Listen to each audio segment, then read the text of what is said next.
හොඳයි දරුවනේ මම අද ඔයාලගේ accounting and business studies ව්‍යාපාර හා ගිණුම් කරන අධ්‍යයනය පේපර් එක ගැන තමයි කතා කරන්න බලාපොරොත්තු වෙන්නේ. එතකොට අපේ කොමර්ස් පේපර් එක ගත්තොත් ඒකේ කොටස් දෙකක් ඉස්කෝලේ ටර්ම් ටෙස්ට් වලට උත්තර ලියලා තියෙනවානේ, මොඩල් පේපර්ස් වලට ලියලා තියෙනවා. ඊළඟට පාස් පේපර්ස් බලලා ඇති මේ වෙනකොට ගොඩක් ඒවා. ඉතින් ඒ නිසා පේපර් එකේ ස්ට්‍රක්චර් එක කොහොමද පේපර් එක හැදිලා තියෙන්නේ කියන එක දන්නෝ නේද? ප්‍රශ්න පළවෙනි ප්‍රශ්නේ ඉඳලා ප්‍රශ්න 40ක් දීලා තියෙනවා පේපර් එකට. MCQ ප්‍රශ්න ඒ වගේම අපේ සෙකන්ඩ් පේපර් එකට ප්‍රශ්න 7ක් ලැබුණා. එතකොට මේ ප්‍රශ්න 7න් පළවෙනි ප්‍රශ්නේ අනිවාර්යයි, අනිත් ඒවා තියෙන තෝරගන්න ප්‍රශ්න. මම ඒ ටික ගැන තවත් දවසක කතා කරන්න බලාපොරොත්තු වෙනවා. අද අපි බලමු අපේ ෆස්ට් පේපර් එක ගැන.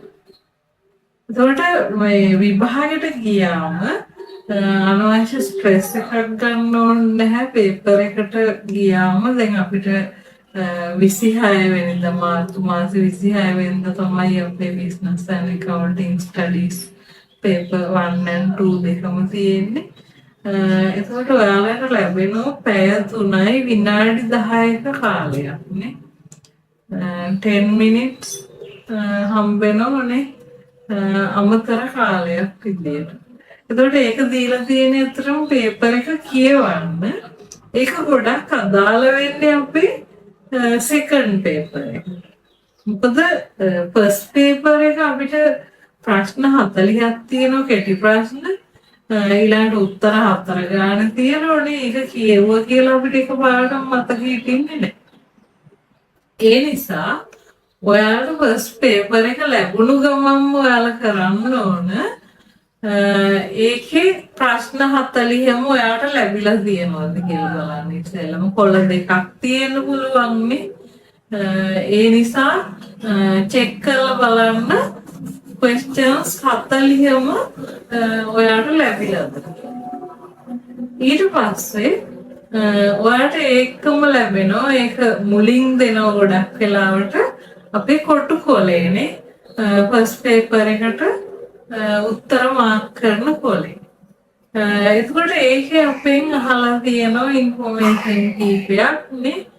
ඉස්සෙල්ලම අපේ විභාග අංකය ලියන්න ඕනේ. ඒ වගේම විෂය අංකය අපි ලියන මාධ්‍ය මොකක්ද කියලා ලියන්න. අන්න ඒ ටික පැහැදිලිවම ලියන්න ඕන අපේ ඒ කොටු කොලේ. මොකද ෆස්ට් පේපර් එක අපි ගෙදර ගේනවා. අපේ ආන්සර් ෂීට් එක විතරයි අපි බාර දෙන්නේ. අන්න ඒ නිසා අපි උත්තර ලියන කඩදාසියේ අපේ විභාග අංකයයි ඒ තොරතුරු ටික අනිවාර්යෙන් ලියලා තියෙනවා. හොඳයි.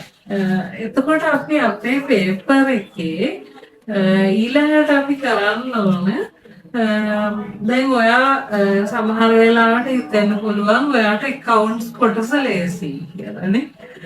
තවත් කෙනෙකුට හිතෙන්න පුළුවන් මම පළවෙනි ප්‍රශ්නේ ඉඳලා පිළිවෙලටම ලියාගෙන යනවා. ඒක කිසිම ගැටලුවක් නෑ. ඔයාට හුරු විදියට ඔයා උත්තර ලියන්න පටන් ගන්න. මොකද මම එහෙම කිව්වේ දැන් සමහර දරුවෝ accounts කොටසට තමයි වැඩියෙන් කැමති. එහෙම වුණොත් අපේ 16 වෙනි ප්‍රශ්නේ ඉඳලා වගේ තමයි ගොඩක් papers වල accounts කොටසෙන් අහලා තියෙන. ඒ කියන්නේ accounts theory ටිකයි ඊළඟට calculation ප්‍රශ්නයි තියෙන්නේ එතනින් පස්සේ. ඒ නිසා ඒ වගේ දරුවෙකුට පුළුවන් ඒ ප්‍රශ්න ටිකට උත්තර ලියලා ඉවර වෙලා අපේ 1 ඉඳන් 15 දක්වා ප්‍රශ්න වලට එන්න. මොකද අතන ප්‍රශ්න 25ක් තියෙනවා නේද? එතකොට හොඳ මයින්ඩ් එකකින් එන්න පුළුවන් දැන් ඒ වගේ දරුවෙකුට අර 25න් 20කට විතර හොඳට උත්තර ලියා ගන්න. ඒක ඔයාලගේ කැමැත්ත. ඔයාලට පුළුවන් උත්තර ලියන පිළිවෙල තෝරගන්න. හැබැයි ඔයාලා මතක තියාගන්න ඕන එකම දේ තමයි ඔයා උත්තරේ ඩිසයිඩ් කර හැම ප්‍රශ්නෙටම උත්තරේ හැම වෙලේම කොටු කොලේ කපලා ඉවර වෙලා ඊළඟ ප්‍රශ්නෙට යන්න. එහෙම නැතුව අපි අන්තිම මොහොතේ ලියන්න හිටියොත් අපිට සමහර වෙලාවෙ සමහර දරුවෙකුට වෙලාව මදි වෙන්න පුළුවන් නේ. එහෙම වුණොත් අපේ පේපර්ස් එකතු කරගෙන එද්දී අන්තිමේ නේද කොටු කොලේ උත්තර කපන්න වෙන්න පුළුවන්.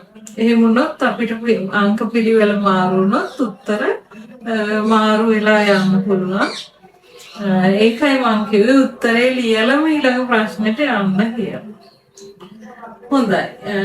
එතකොට උත්තර ලියන පිළිවෙල දැන් අර වැඩි දරුවෙකුට හිතෙන්න පුළුවන් පළවෙනි ප්‍රශ්නේ ඉඳලා මෝඩ් එකකට යන එක හොඳයි කියලා.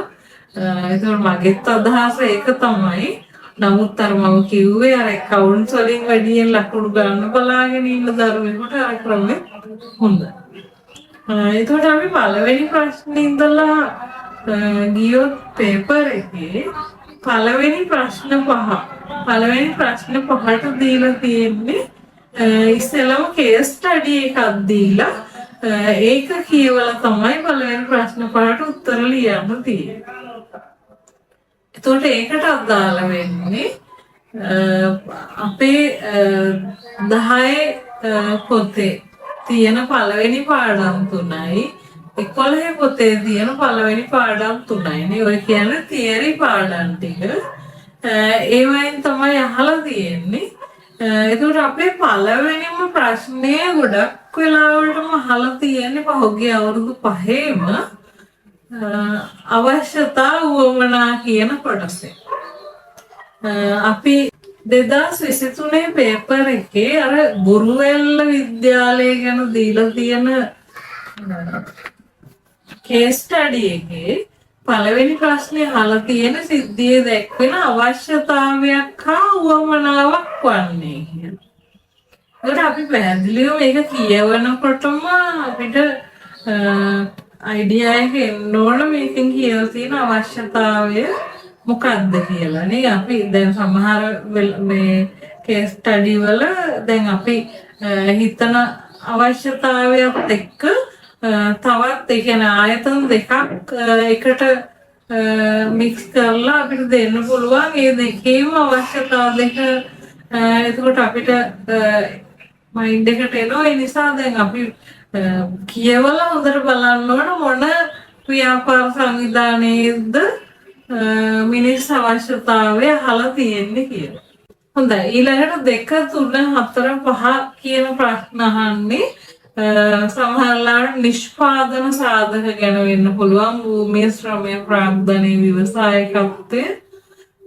ඊළඟට ව්‍යාපාර පරිසරයේ පාඩමේ අපි දන්නවා අභ්‍යන්තර පරිසරයේ සාධක, බාහිර පරිසරයේ සාධක, ආසන්න පරිසරයේ, සාර පරිසරයේ කියන්නේ. එතකොට ඒ පරිසර සාධක ටික අපි හොඳට මතක තියාගෙන යන්න ඕන.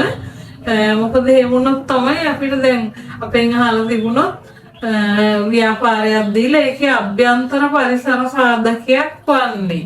එතකොට එතන කතා කරන්නේ අභ්‍යන්තර පරිසර සාධක වලින් එකක් ගැන වෙන්න පුළුවන්. එහෙම නැත්නම් දෙකක් ගැන වෙන්න පුළුවන් නේ.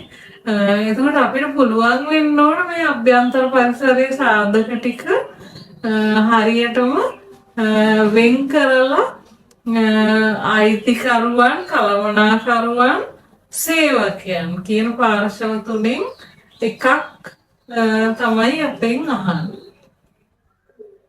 ඒ වගේම තමයි බාහිර පරිසරයේ සාධක.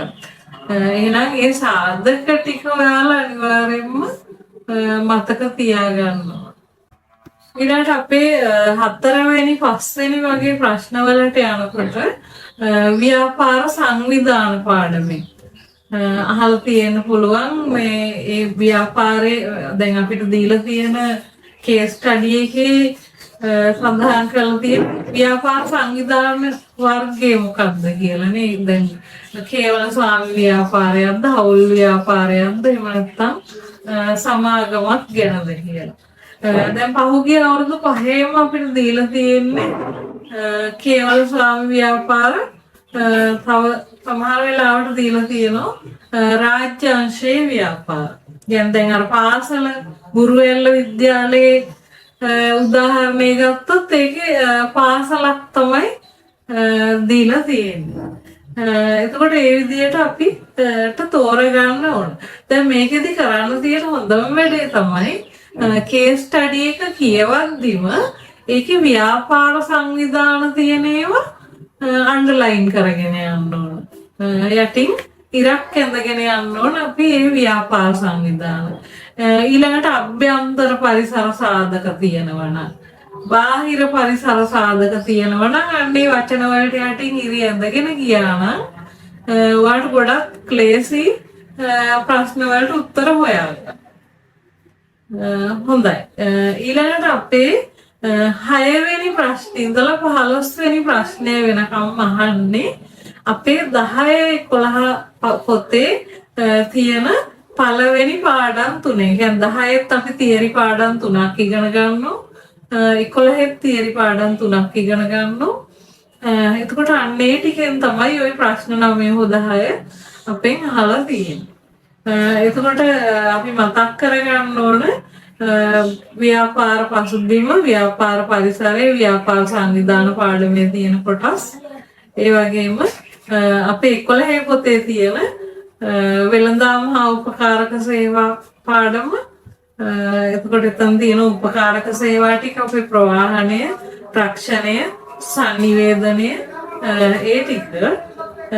එතකොට අන්නේ සාධක වලට අදාළව තමයි මේ ප්‍රශ්න ලැබෙන්නේ. එතකොට මේ ප්‍රශ්න කියවගෙන පහළට යන ගමන් අපි දන්න අපිට ආන්සර් එක ෂුවර් ප්‍රශ්න වලට උත්තර මාක් කරගෙනම යන්න පුළුවන් අපිට උත්තර කොලේ.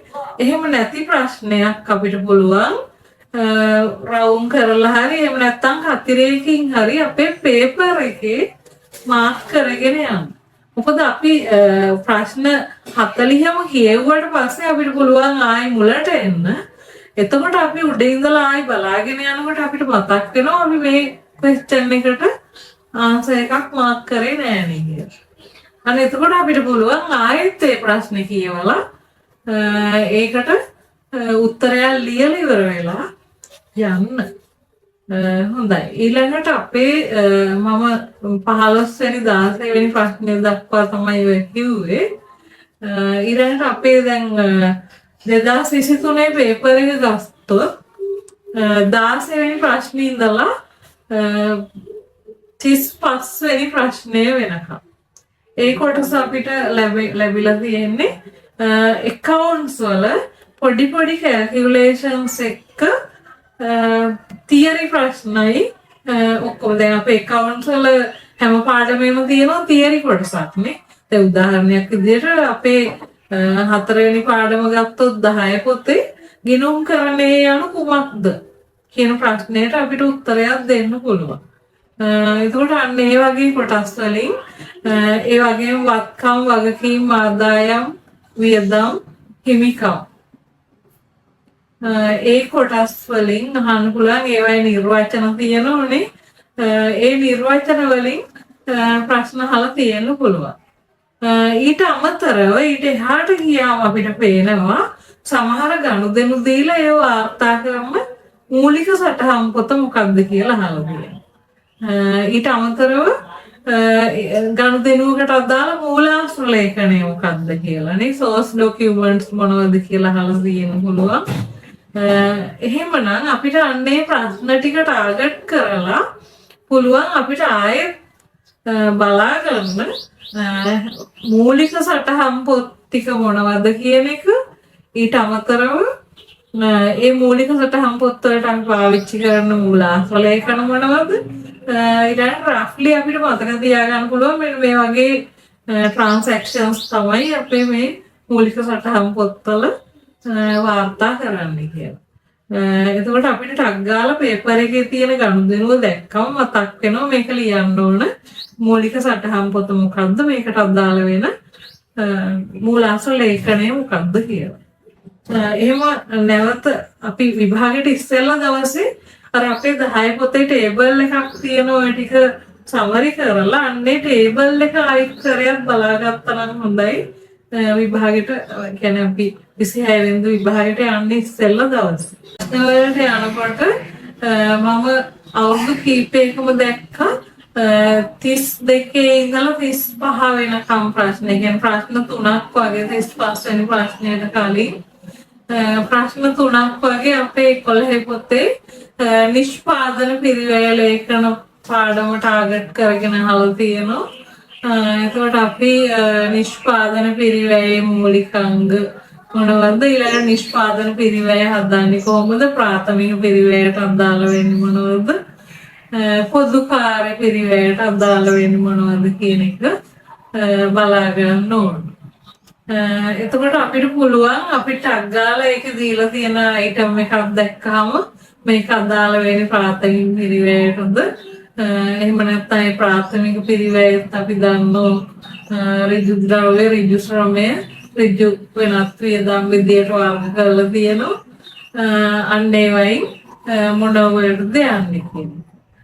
ඊළඟට අපි නිෂ්පාදන පොදු කාර්ය පිරිවැයට දාන අයිටම්ස් මොනවද කියලා ආයෙත් පාරක් බලා ගන්නවා. ඊළඟට අපිට 35න් පස්සේ ප්‍රශ්න ටික. එතනත් ආයෙත් ප්‍රශ්න 5ක් තියෙනවා. ඒකත් අහලා තියෙන හැම අවුරුද්දෙම එකම රටාවකට. දැන් අපි 11 දී කරගන්නවා මේ මූල්‍ය ප්‍රකාශන පිළියෙල කරන හැටිනේ. ඒතකොට ඉන්කම් ස්ටේට්මන්ට් එකයි අපි ඉන්කම් ස්ටේට්මන්ට් එක හදන හැටි ඉගෙන ගන්නවා. එතකොට එතෙන්දී අපි ඒකට යන අයිටම්ස් ටික දැන් ගොඩක් ඔයාලට පුරු වෙලා ඇත්තේ. මොකද හේතුව අපි දැන් මේ ආදායම් ප්‍රකාශනය හදන් තියෙන ගණන් ගොඩක් හදලා තියෙනවා. ඒ වගේම මූල්‍ය තත්ත්ව ප්‍රකාශනය. මූල්‍ය තත්ත්ව ප්‍රකාශනයයි මේ දෙක තමයි අපි හදන්නේ. ඒ නිසා ඔයාලට ඒකේ ස්ට්‍රක්චර් එක ගොඩක් පුරු වෙලා දැන් තියෙන්නේ. එතකොට අන්න ඒක ටාගට් කරගෙන තමයි මේ 36 ඉඳලා 40 වෙනකම් ප්‍රශ්න ටික අපිට දාලා තියෙන්නේ. 2023 අවුරුද්දේ පේපර් එකේ අපෙන් අහලා තියෙන සමන්ගේ ව්‍යාපාරයේ තොරතුරු දීලා තියෙනවා. සමන්ගේ ව්‍යාපාරයේ ආදායම් වලට අදාළ තොරතුරු දීලා තියෙනවා, වියදම් ටික දීලා තියෙනවා. ඒ වගේම වත්කම් වගකීම් ඒවට අදාළ අයිටම්ස් ටික දීලා තියෙනවා.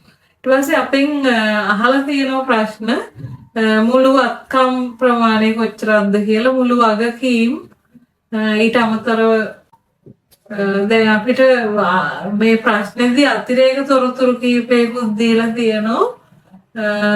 ව්‍යාපාරයේ තොගය කීයක්ද කියන එක ඊළඟට ෂෙයා වලට අදාළ ගැලපීමක් ෂෙයා ප්‍රතිශතය දීලා තියෙනවා. එතකොට ජංගම නොවන වත්කම් වලින් අපි ඒක ගන්නේ කරගන්න හැටි අපි දන්නවා. එතකොට ඒවට අමතරව අපි ඉගෙන ගත්ත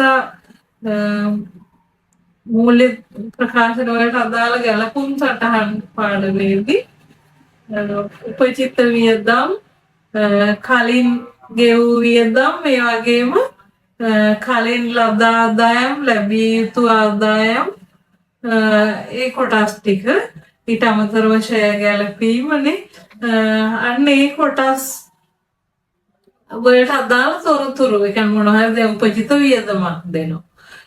එහෙම දුන්නාම අපි දන්නවා අපිට අග්ගාලා එතකොට මේ වගේ ප්‍රශ්නකදී කරන්න ඕන අපේ ළඟ පේපර් එක තියෙනවා. පේපර් එකේ දීලා තියෙනෝනේ තොරතුරු ටිකනේ.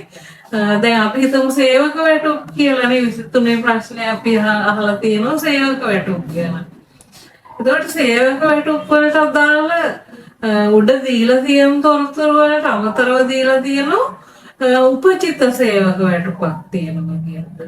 ඒකට අපිට අග්ගාලා අර උඩ තියෙන සේවක වැටුප් වලට එකතු කිරීම දාලා අර උපචිත වියදමත් ලියා ගන්නවා. ඒකට අපි දන්නවා හැමදෙස්සෙම අපිට මගේ ඇරෙන්නේ අපෙන් අහලා තියෙන්නේ අවුරුද්දේ අපේ ආදායම් ප්‍රකාශනයට යන්න ඕන සේවක වැටුප කීයක්ද කියලා. එතකොට ඒක බලද්දි අපිට ටග්ගාල මතක් වෙනවා අර උපචිත වියදමක් තිබිලා අපි එකතු කරගත්ත බව. එතකොට මේ දෙකේම එකතුව තමයි අපි උත්තරේ විදියට ගන්නවා. එතකොට සමහර වෙලාවට ඊළඟ අවුරුද්දේ උපචිත වියදමක් නැතුව අපිට ලැබිය යුතු ආදායමක් දෙන්න පුළුවන් නේ. අන්න ඒ විදියට අපිට පුළුවන් ඊළඟට එන්න තියෙන ප්‍රශ්නේ මොකක්ද කියලා මෙහෙම පේපර්ස් කරද්දි අයිඩියා එකක් ගන්න ඒ හැම පාඩමකින්. ඊට අමතරව මේ 36 ඉඳලා 40 වෙනකම් ප්‍රශ්න වලදී ශුද්ධ ලාභය අහන්න පුළුවන්, දල ලාභය අහන්න පුළුවන් නේ. ඒකට මම 23 අවුරුද්දේ ශුද්ධ ලාභය අහලා තියෙනවා. සමන්ගේ ව්‍යාපාරේ ශුද්ධ ලාභය අපෙන් අහලා තියෙනවා.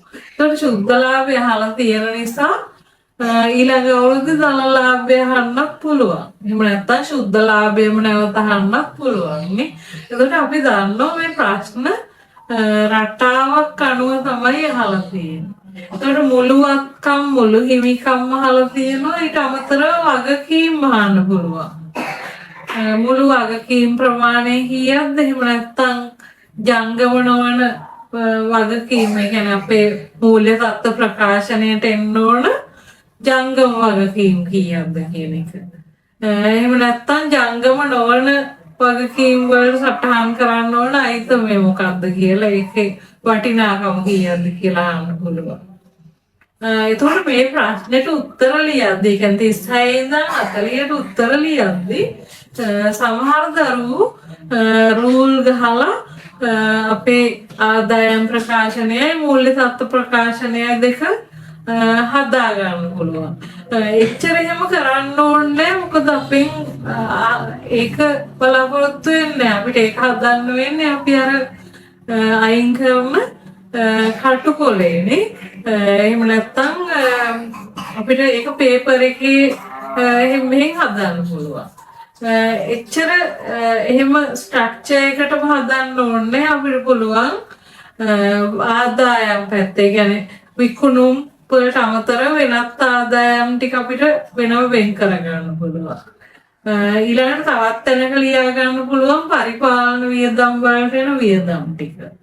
ඊළඟට බෙදා හැරීමේ වියදම් වලට එන ටික තවත් තැනක ලියා ගන්න පුළුවන්.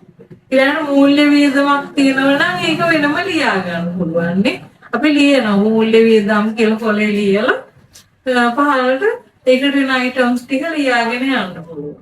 ඔය විදිහට ටක් ගාලා අපිට කාලේ ගොඩක් යන්නේ නැති වෙන්න ටයිම් එක හැමතිස්සෙම ඉතුරු කරගෙන වැඩ කරගන්න ක්‍රමවල තමයි අපි හුරු වෙන්නේ. ඒතකොට මම අර කිව්ව විදිහට අයිටම්ස් වෙන වෙනම ලියාගත්තොත් එහෙම නැත්තම් තවත් ක්‍රමයක් තියෙනවා ඊටත් වඩා කාලේ ඉතුරු කරගන්න පුළුවන්. පේපර් එකේ දීලා තියෙන අයිටම්ස් වලටම අපිට පුළුවන් ඉස්සරහින් ලියාගෙන යන්න.